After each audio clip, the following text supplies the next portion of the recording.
تسأل عن كشف الوجه، تقول هل هو معصية وهل تعذب المرأة بذلك؟ نعم، كشف الوجه معصية وذنب ومخالفة لما جاءت به الشريعة. وقد قال الله عز وجل: يا أيها النبي قل لبناتك كل أزواجك وبناتك ونساء المؤمنين يدنين عليهن من جلابيبهن.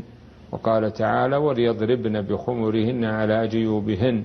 وقال تعالى وقال جل وعلا: وإذا سألتموهن متاعا فاسألوهن من وراء حجاب. وقد جاءت نصوص كثيرة تدل على هذا المعنى.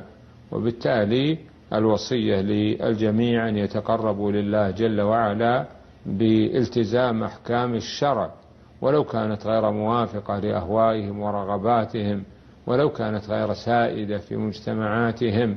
فإن من شأن المؤمن أن يقدم أمر الله على رغبات الناس وعلى هوى نفسه وعلى ما قد يظنه من استهجان الآخرين.